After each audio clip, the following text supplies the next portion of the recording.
Hey guys, it's Lucky Ghost here. Today I'm going to go over a problem we've all dealt with at some point or another. Fake tanks. I'm going to talk about what a fake tank is, why they exist, why they're a problem, and what we can do to fix it. Let's begin. Fake tanks. What are they? Put simply, fake tanks are players, usually damage dealers, that queue up as a tank to circumvent the sometimes painfully long dungeon queues. Why do they exist? Well, in all MMOs, the ratio of tanks to damage dealers is horrible. And ESO is no exception. People just like doing damage more than they like taking damage. However, ESO made one grave error. The dungeon group design ZOS created assumes that there would be one tank created for every 2 damage dealers. From the very beginning, these queues were destined for trouble, because there has never been a 1-to-2 ratio of tanks to DDs in any MMO. In Trials, they aimed for a much more realistic ratio of 1 tank for every 4 damage dealers. But back to dungeons. As a result of this 2-to-1 dungeon ratio, damage dealers often see themselves sitting in 20 or 30 or even sometimes 40-minute queues. And then, like dominoes, some of those damage dealers crumble to the temptation of simply queuing as a tank for the sake of instantly getting that sweet, sweet daily dungeon XP reward. It's not okay, but neither is a 40-minute dungeon queue, so in a way, I sympathize with the villain's plight, to a degree. Why are fake tanks a problem? For one, it's a gamble, because some dungeons require some groups to have a real tank, namely DLC dungeons. Yes, incredibly experienced groups can parse their way right through mechanics and make it through any dungeon without a tank. But that's a very small subset of players, and very rarely was that group created by the group finder. They are pre-made groups and therefore not really relevant to the conversation at hand. Now, the worst offense that these fake tanks make is that they often don't even bother to equip a taunt, let alone do anything that resembles tanking. And inevitably many of these groups fail and disband and fall apart. And the damage dealers that sat in the queue for 20 or 30 or 40 minutes now get to jump back into the back of the queue line and possibly land themselves another fake tank when they finally get to the front. It's frustrating for players that follow the rules, and so far we haven't seen anything being done to address it. So that brings me to my next point. How do we solve the problem? So here's my proposal. First, to recap, the cause is that the tank to DPS ratio in dungeons doesn't really line up with reality. The effect is that damage dealers then queue as fake tanks to get into a dungeon faster.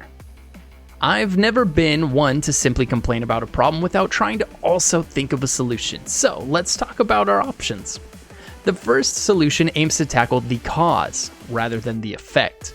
It is probably both the best solution and the least likely because it requires changes to the dungeon system at a more fundamental level. This solution is to increase the number of DPS that are allowed into each dungeon group. Even just changing it to 3 DPS instead of 2 would push the damage dealers through the queue 50% faster, but this would require them to rebalance every dungeon, and I admit that in reality, it's probably a little late to implement a solution like this. So let's move on to what might be a more realistic option. This solution is probably my favorite because it's executable and realistic. It provides a solution for the effect until we can find a way to fix the cause. I think the solution here is quite simple. The option to queue as a tank should not appear if you are not a tank. Now in ESO, that's complicated, right? Because everybody can do every role. And I know what you're thinking, so let me finish. This is easier to enforce than you might think. There are a few basic things every player that wants to tank should have before being able to queue as a tank. The player should have a taunt slotted. They should have a sword and shield equipped. And they should have over X amount of HP. In reality, a tank ends up having north of 35,000 HP. But the goal here is not to tell a tank how to tank, but to tell the DPS not to tank. And damage dealers usually sit around 18,000 HP. This gives us a very large window to attach a cutoff to. Somewhere between 18,000 and 35,000 HP, we can set a bare minimum threshold for you to queue as a tank. This would give new players an idea of what is required, as I've also seen new players queue as a tank with nothing but good intentions, while being completely unaware of the skills and health pools they should be aiming for. The threshold HP level required for players below 45 could be less, as they are unable to queue for DLC dungeons anyway, giving new tanks time to grow into the required health pool and meet the DLC health pool requirements. Does this system make it impossible for determined DPS to queue as a tank?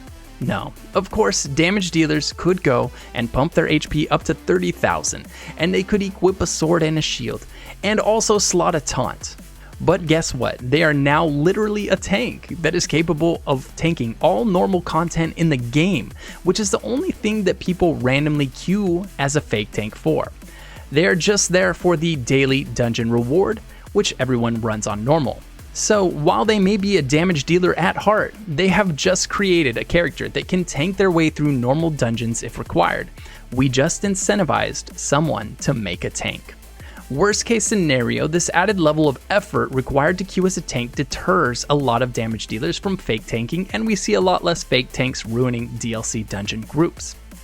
Best case, some damage dealers create loadouts that meet the minimum requirement and do a decent job of tanking their way through these normal dungeons, maybe even find out they enjoy it, and we see more players tanking normal content.